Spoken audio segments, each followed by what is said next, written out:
Retrouvez le flash d'information locale, présenté par Nathan Sperling. Bonjour à tous, nous sommes le mercredi 6 novembre et voici votre flash d'information. Plus beaucoup de suspense aux États-Unis, la liesse gagne le camp du républicain.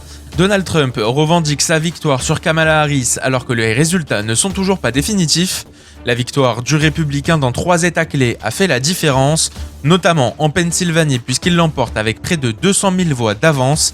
Le Sénat est aux couleurs rouges, jusqu'ici aux démocrates et les républicains ont gagné une majorité d'au moins 51 sièges sur 100. Le contrôle du Sénat avec la Chambre des représentants reste un enjeu crucial puisque la marge de manœuvre du prochain président dépendra des lois qu'il pourra ou non faire adopter au Congrès. Marseille replongée depuis hier dans le drame de la rue d'Aubagne. Plusieurs centaines de personnes ont assisté à la commémoration du 6e anniversaire de l'effondrement qui avait emporté 8 vies. On pouvait voir des familles de victimes fleurs à la main, des torches ont été allumées et 9 minutes de silence observées.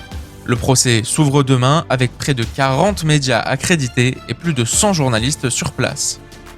Les poubelles débordent dans les stations de métro. Les salariés affectés à la propreté des rames et des stations annoncent une grève jusqu'à nouvel ordre. Les salariés pointent l'ingérence de la RTM. Ils souhaitent aussi la reprise de 14 salariés de l'ancien prestataire Laser. Ils vont mener une action devant le siège de Laser pour réclamer leur solde de tout compte avant une nouvelle mobilisation dans le métro.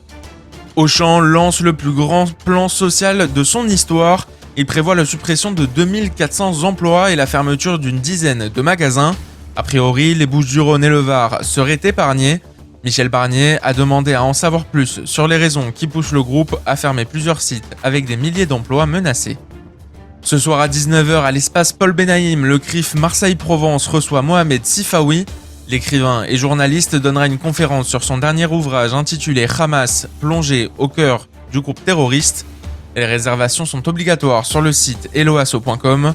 Écoutez les explications de Fabienne Bendayan, présidente du CRIF Marseille-Provence, au micro de Magali Barthez. Son dernier ouvrage, Hamas, nous plonge dans les coulisses de cette organisation terroriste, au cœur d'une guerre que nous savons idéologique, politique, militaire, et qui touche le Moyen-Orient, mais bien au-delà. Le conflit auquel Israël fait face depuis des décennies avec le Hamas, on le sait, ne peut être réduit à une simple opposition politique ou territoriale. C'est bien une guerre existentielle qui est menée par Israël pour assurer non seulement sa sécurité immédiate, mais aussi son droit fondamental à exister. Finalement, c'est un combat difficile qui est souvent incompris, mais plus que jamais crucial pour la stabilité de la région et indirectement pour la paix mondiale. Alors en s'attaquant frontalement à cette question complexe et sensible, cette conférence est une occasion de révéler ce que le Hamas représente comme menace et d'approfondir notre compréhension de ce conflit. La chronique cinéma vous est proposée comme chaque mercredi par Émile Chiolard. Écoutez sa recommandation de la semaine. Évadez-vous dans une autre époque avec le dernier film d'Éric Besnard, Louise Violet.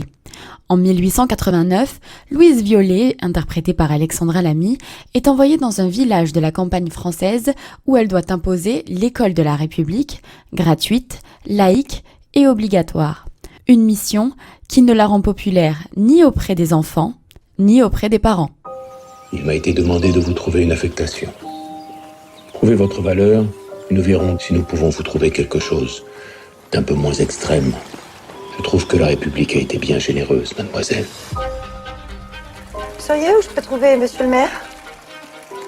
C'est qui demande? Louise Violet. Je suis la nouvelle institutrice. Les choses ont changé. L'école est gratuite, laïque et obligatoire. Nous, on n'a rien demandé. Bonjour. On a des vies, des cultures. On vous a pas attendu pour apprendre à penser. Soit vous m'envoyez les enfants, soit j'appelle les gendarmes. Pour l'instant, vous êtes une étrangère. Si vous faites ça, vous deviendrez une ennemie. Sur les routes, entre 21h et 6h, fermeture de l'A7 entre Septem et Saint-Charles en direction de Marseille, fermeture de l'A557 et fermeture de la bretelle d'accès de Cap-Pinède sur la 55 en direction de Martigues. La météo aujourd'hui, sortez les parapluies et restez couverts. La pluie est prévue ce matin et de la grisaille cet après-midi. Les températures iront de 15 degrés ce matin et jusqu'à 20 degrés cet après-midi sur notre belle cité phocéenne. À 13h, retrouvez l'invité de la rédaction. Aujourd'hui, Magali Barthez reçoit Jannick Dahan et Emmanuel Blanc-Guedj, directrice du Limoud Marseille. Elles nous parleront du forum de la vie juive, le Limoud. Il aura lieu dimanche 17 novembre à l'école Yavneh et aura pour thème « Quelle terre habiter, Olam, Eretz, Adama ». Une belle journée à tous et bonne écoute sur les ondes de Radio JM. Le flash d'information locale, présenté par Nathan Sperling.